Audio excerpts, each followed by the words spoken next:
Es un gozo saludarles a cada uno de ustedes. Agradezco al Señor por el privilegio y la oportunidad de, a través de estos medios, estar juntos para estudiar la palabra de nuestro Dios. Agradezco al Señor por el nuevo día, por la bendición de la noche, por el descanso y por el privilegio que nos concede de juntos estudiar la palabra de Dios. Por eso alabo al Señor por este plan, reavivados por su palabra, porque nos ayuda cada día a acercarnos a la palabra de Dios, beber de la fuente verdadera, ser llenos de la presencia de nuestro Señor Jesucristo, y que Él fortalezca en nuestros corazones nuestro deseo de salvación. Alabado sea el Señor por eso.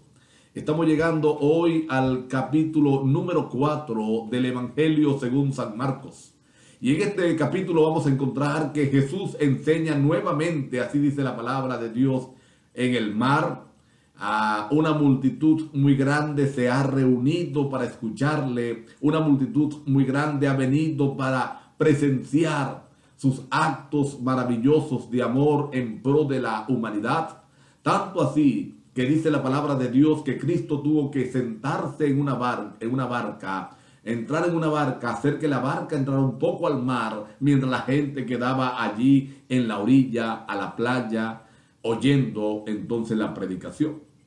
Y nos dice Marcos, al igual que ya nos dijo Mateo, que enseñaba a través de parábolas. Y si no era por parábolas, entonces no enseñaba, no hablaba.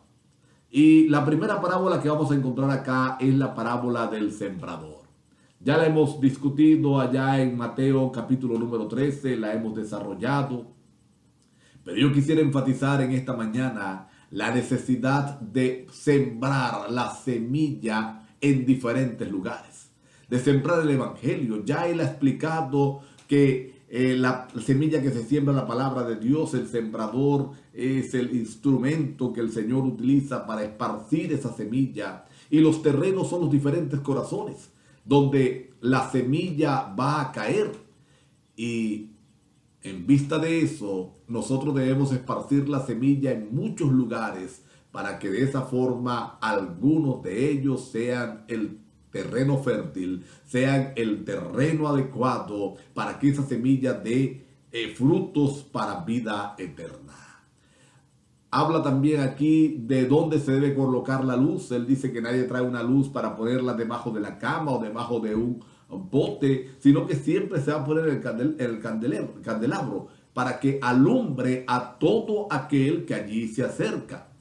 Y hay una declaración interesante acá en el capítulo número 4. Dice, nada oculto que no sea revelado, ni nada escondido que no se sepa. Y me hace acordar un poco a Moisés. Ustedes recuerdan que Moisés salió vio a un egipcio golpeando a un hebreo, se acercó a él, le mató y le enterró, y él pensó que nadie lo había visto. De hecho, dice que miró para los lados, nadie estaba, no había nadie. Pero al día siguiente, según nos dice la palabra de Dios, ya era vox populi que el heredero al trono, que el príncipe de Egipto llamado Moisés había matado a un egipcio. Y eso le cuesta entonces a Moisés el tener que irse de allí, emigrar de Egipto durante 40 años a Madián para prepararse para ser el verdadero redentor, el verdadero libertador del pueblo de Israel. Pero fíjense que el Señor dice, nada oculto que no sea conocido, nada escondido que no se sepa. Por eso nosotros debemos arreglar nuestras cuentas con el Señor antes que Él tenga que venir a descubrirla. Luego hay otra declaración que quisiera enfatizar. El Señor dice, con la medida con que mides serás medido. No tiene, vamos a buscar la relación, mejor dicho, con la expresión de Cristo también. Lo que quieras que te hagan los demás, hazlo tú. Trata a los demás como quieres ser tratado. Entonces, muchas veces nosotros criticamos a otros Y en lo que le criticamos, tristemente, nosotros también estamos fallando. El apóstol Pablo, hablando a los corintios, dijo: tú que hablas de no adulterar, adulteras; tú que hablas de no robar, robas. Así que tengamos cuidado con nuestra lengua. Tengamos cuidado con ese órgano tan pequeño, como dice Santiago, pero que es capaz de encender grandes incendios. No juzguemos, porque con la medida que yo mida, voy a ser medido. Vamos a encontrar también aquí en el capítulo número 4 la parábola de la semilla, que dice que un agricultor sembró. Él se va a acostar, se levanta todos los días, mañana y noche, levanta, duerme, y la semilla va creciendo sola. No interviene. Es verdad que el agricultor debe abonar, que el agricultor debe regar, que el agricultor debe cuidar que no haya maleza, pero el brote de la semilla y el crecimiento de la planta, nada, absolutamente nada puede hacer el agricultor. Aquí vamos a encontrar una comparación con lo que hace el Evangelio en el corazón humano. Nuestro deber es sembrar. Nuestro deber es esparcir la semilla, como ya lo hemos visto en la parábola del sembrador. Tu deber es llevar el Evangelio a cuanto puedas. Y en consecuencia, esa semilla sembrada va a brotar de lo suyo, porque es la promesa de Dios. Nosotros no podemos hacer nada para que la semilla del Evangelio brote. Lo que podemos es sembrar, lo que podemos es cuidar la siembra. Pero esa obra maravillosa le pertenece a Dios, le pertenece al Espíritu Santo. Y voy a decir algo más. Así que si ya tú eres miembro de la iglesia, ya eres parte de los redimidos, no es porque tú eres bueno, no es porque tú eres buena, no es porque eres más inteligente que otros o que otras. No, es simplemente porque el milagro del brote de la semilla, que solo lo da el Señor. Y es lo que el apóstol Pablo explica a los corintios cuando estaban discutiendo: yo soy de Pablo, yo soy de Pedro, yo soy del otro. Total, habían cuatro divisiones, dice la palabra. El apóstol dice: el crecimiento de la semilla solo lo da Dios. Solo es una potestad del Espíritu Santo.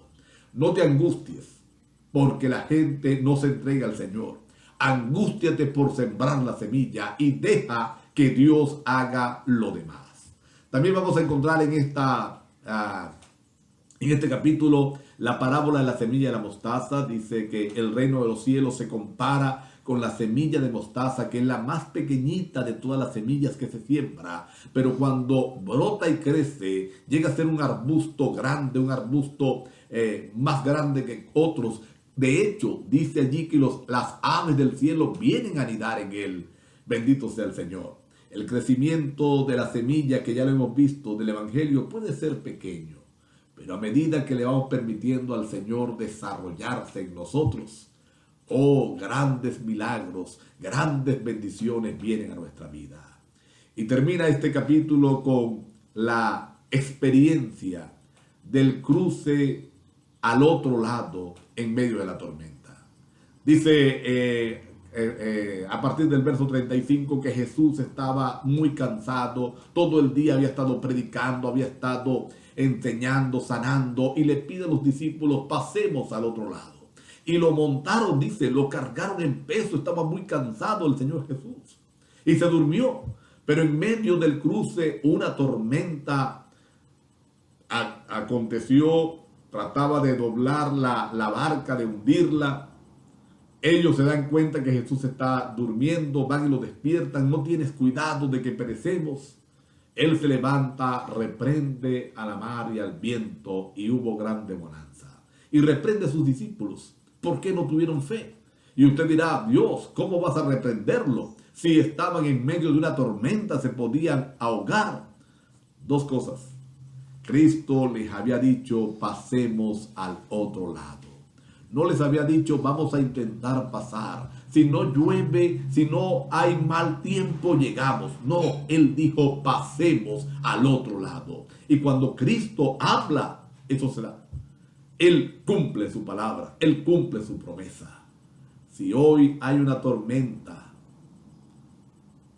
y que casi hunde la barca de tu vida y sientes que estás a punto de perecer, aférrate al brazo poderoso de Dios, porque Él ha prometido pasarnos al otro lado. Y al otro lado vamos a llegar.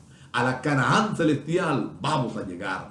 Tu victoria y mi victoria está segura en la medida en que confiemos plenamente en nuestro Señor. Vamos a orar. Querido Padre que estás en los cielos, gracias por el capítulo número 4. Gracias, Señor, porque nos hablas a través de tu palabra.